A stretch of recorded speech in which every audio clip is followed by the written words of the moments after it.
Okay, everybody, welcome to another edition of the Gridiron Blitz. This is E. Marcel Pursuit, and we're going to recap the past week in the NFL season. As always, to follow everything that we do, go to the mothership, to sportsinquirer.net, premier site for news and notes in the world of sports. You can also go to our social media platforms on Twitter, Instagram, and Facebook under Sports Inquirer. That's all one word. And then finally, subscribe to our audio and video hosts, such as YouTube, SoundCloud, Spotify, Anchor, Google Podcasts, and Apple Podcasts. Do a search for us under the Sports Inquirer, and you'll be able to keep track of everything that we have going on. So, week 12 of the NFL season just took place. We got through our Thanksgiving Day games, and this is kind of the point of the season where you can look at the standings and really have a reflection of where teams are. And we already know teams that are going to be in the playoffs, like in Arizona or New England, probably a Tennessee, and I'll say Dallas as well, just based on the division they're in. Green Bay. We also know teams that are not going to be in the playoffs just by how bad they are. You're looking at the Lions, the Jaguars, I would say the Jets, things along those lines. But the middle of the middle of the pack is very wide open. And you look at these results, I would say there are only about maybe 5 or 6 NFL teams we know are definitely not going to be playoff teams, and we're pretty late into the season, so it's very intriguing to see what's going on there. But just based on what we saw this past week, we had 2 games go into game-winning field goals as time expired, including Chicago and Las Vegas on those Thanksgiving games. There have been 25 games decided by a game-winning score on a final play of the season, which is the most through the first 12 weeks of a season in NFL history, which means that we're seeing a lot of close contests. We also have had 40 contests with a game winning score in the final 2 minutes of regulation or overtime. Only 2003 and 2015 seasons saw more than 40 games with game winning scores in those final 2 minutes. So, once again, very competitive action we saw going on. Yes, going over the Thanksgiving contest, Chicago defeated Detroit 16-14. I honestly didn't watch too much of this contest. I was traveling to my family and everything like that. But Chicago got the win. That's a good thing. Detroit continues to play hard. And I know it's the NFL and there aren't style points or pats on the back for a job well done when you lose. But Detroit has been very competitive throughout this entire season. I think they'll end up getting a win at some point this year, but it just has not happened for them. Las Vegas defeated Dallas 36-33. I don't want to hear anything about Dallas and excuses about not having Amari Cooper starting the contest, and then CeeDee Lamb not being available as well. Gallup had a lot of scoring opportunities. You look at the Raiders, no Carl Nassib, probably their best defender, no Darren Waller, probably the best player on the entire team, their star tight end, and the Raiders were still able to come and win that contest. It's weird. I don't think that Dak Prescott played a bad game. He led the team to several scoring drives at the end of regulation to set up some winning opportunities. But Dallas's defense, who the first half of the season was looking like one of the top 2 or 3 units in the NFL, they have regressed. And it's weird because they probably have the defensive rookie of the year in Micah Parsons. Some are touting him as the defensive player of the year. He's in the conversation. You gotta give him that. You have Diggs as well, who's going to be an all-pro cornerback. Some are saying he is in running for defensive player of the year, and yet their defense is not very good over the past few weeks. But Dallas has some issues. I think they'll still win the division. I know Washington won their contest last night over Seattle 17-15. But I think that Dallas is still in line to win the division. Buffalo defeated New Orleans 31-6.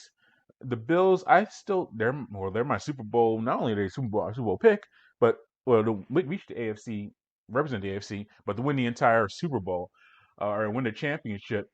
I think they're finding their way slowly but surely. Still have 2 matchups against New England, including this upcoming Sunday. So I think they're still in line to win the division and to make a long playoff run. But that was a solid win over a Saints team that was without Jameis Winston. Uh, Trevor Simeon's not the answer at quarterback. I say just put Taysom Hill in there. You're paying him all that money. He's been in your system for years. Is put up a shut up time when it comes to Taysom Hill, and if he's going to be your quarterback of the present and the future. But big win for Buffalo, on Thursday night, just to keep pace with the Patriots. And we'll get to the Monday night game because I just mentioned it. Washington did defeat Seattle 17-15. That's it. Taylor Haneke, he's a nice story.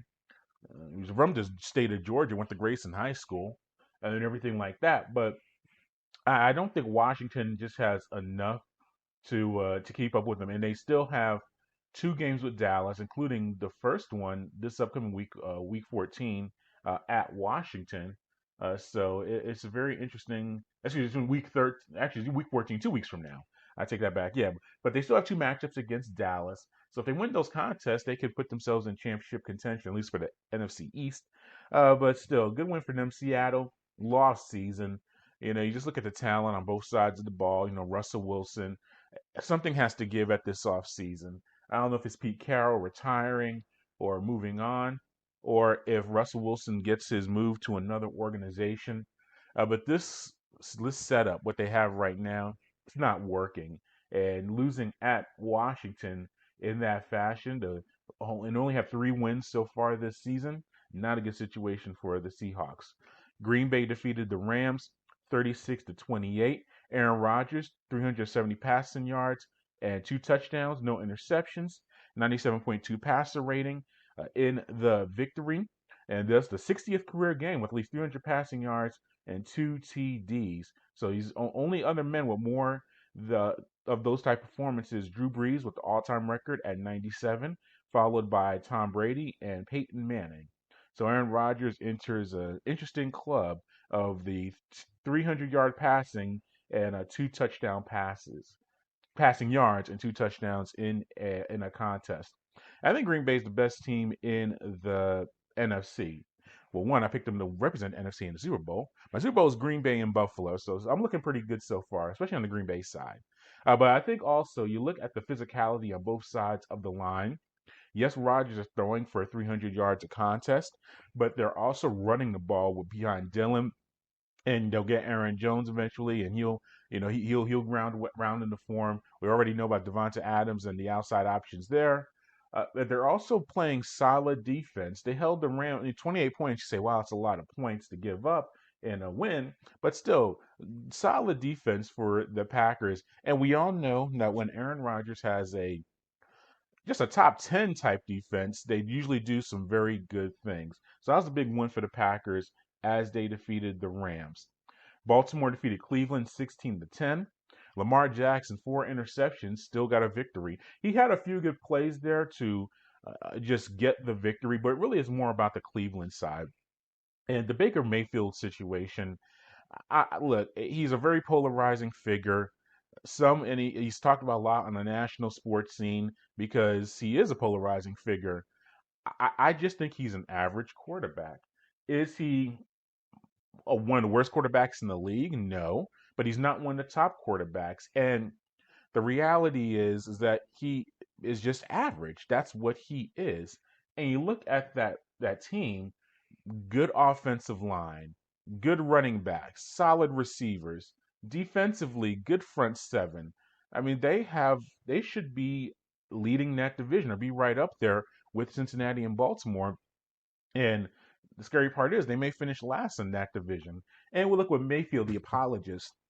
I know about the torn labrum and the shoulder issues on his left side. Now he has, I guess, a knee and an ankle. Look, all that.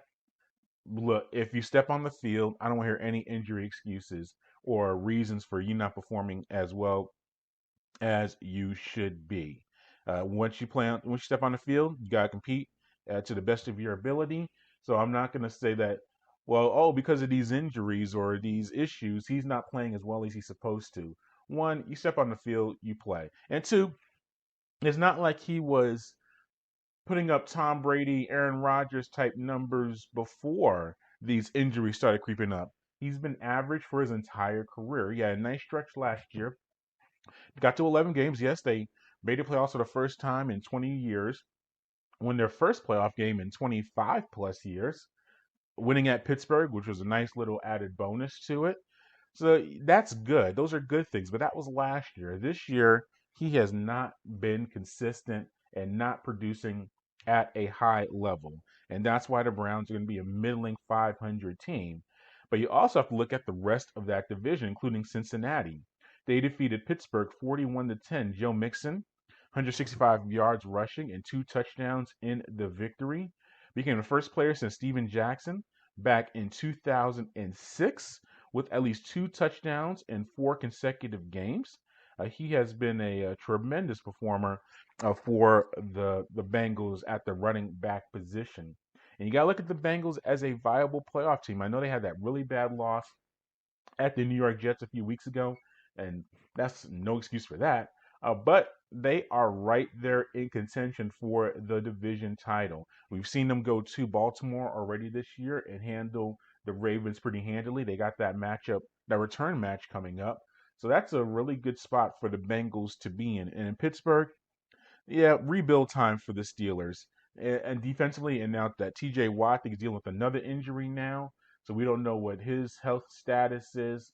But even with or without him, too many points given up by the Steelers this season. And then offensively, Roethlisberger just does not have the ability to push the ball down the field. And that's really hampered the Steelers' offense. So they have a lot to work on. Sneaky good game coming into last week, and it turned out to be a pretty decent contest. Tampa was able to win at Indianapolis 38 to 31. Tom Brady had a TD pass, and Leonard Fournette had 4 total touchdowns in the contest, 3 rushing and 1 receiving. Rob Gronkowski came back and had 7 catches for 123 yards for the Bucks in the victory. So that gave Tom Brady 30 touchdown passes this season. So he has had 9 seasons with at least 30 TD passes. He joins Brett Favre and Peyton Manning for that mark. Only trails Drew Brees, who had 30 plus touchdown passing seasons. If that sounds right. Yes. So he had a big day as well. And I said Gronkowski, big with 123 yards, in the contest. 30th career game with at least 100 receiving yards. So only Tony Gonzalez has more than Gronkowski. He has 31, and he had those in his career. So Gronkowski is one away from tying Gonzalez for the most 100 receiving yard games for a tight end. So a big day for him, Lynette, and Fournette. As I said, there's 4 touchdowns, a big part of the victory for the Bucks, who have found themselves kind of in once again for a defending Super Bowl champion, and with Tom Brady on your roster, pretty quiet season for the Bucks. A lot of talk has gone to the Packers, says the Cowboys, just all these different teams, but you're not hearing too much about the Bucks, and I think that's what they like to see. So very interesting to see what happens with Tampa for the rest of the season. I was doubtful about New England coming into the year because they may had a wholesale changes on their roster. Cam Newton was the incumbent starting quarterback, and they drafted Mac Jones. You didn't know what to expect from them coming into the season. But New England may be the best team in the AFC, and they put a stomping on the Tennessee Titans, 36 to 13. Mac Jones, as I mentioned, rookie quarterback out of Alabama, 300 yards passing in the victory, very efficient. He doesn't turn the ball over, fits within the system, and just a major performance by the Patriots. Also, C.J. Jackson, the defensive back for the Pats, had his 7th interception of the season and forced a fumble in the contest.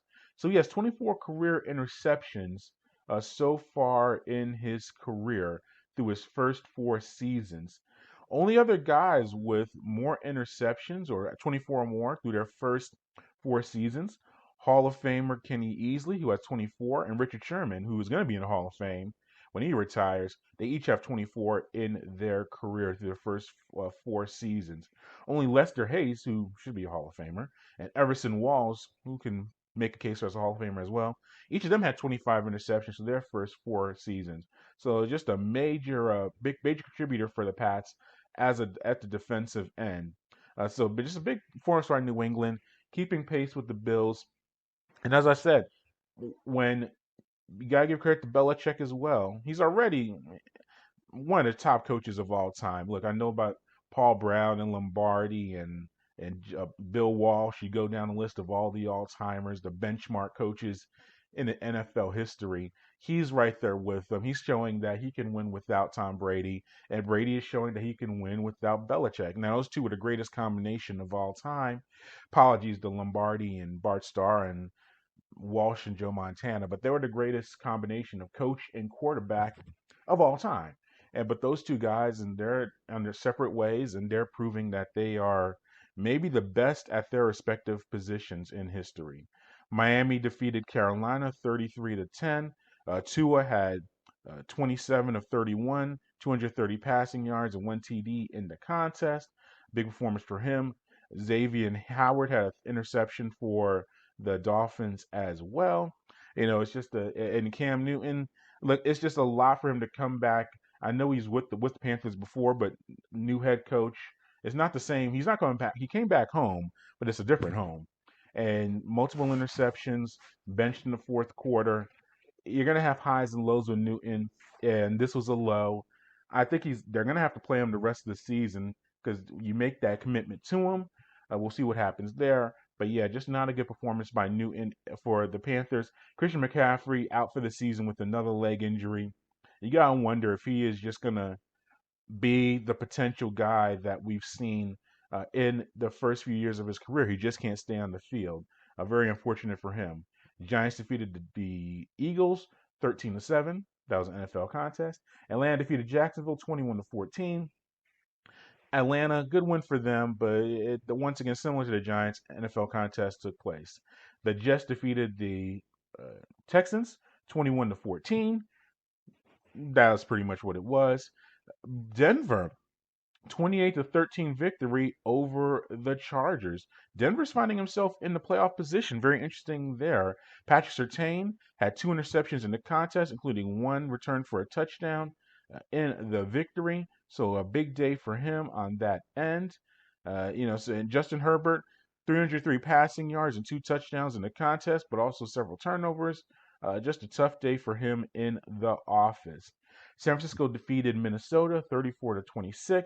Deebo Samuel, 66 rushing yards and 2 touchdowns in the victory. So big performance for him. For the 49ers, who are kind of lurking in the playoff picture, Minnesota really could have used that win to keep themselves in a strong position. And that concludes this edition of the Gridiron Blitz, recapping all things in the NFL from Week 12. As always, to follow everything that we do, go to the mothership to sportsinquirer.net, premier site for news and notes in the world of sports. You can also head to our social media platforms on Twitter, Instagram, and Facebook under Sports Inquirer. And then finally, you can go to our audio and video host on various platforms such as YouTube, SoundCloud, Spotify, Anchor, Google Podcasts, and Apple Podcasts. Do a search for it there under the Sports Inquirer, and you'll be able to find us. Until next time, good fight, good night, and be safe.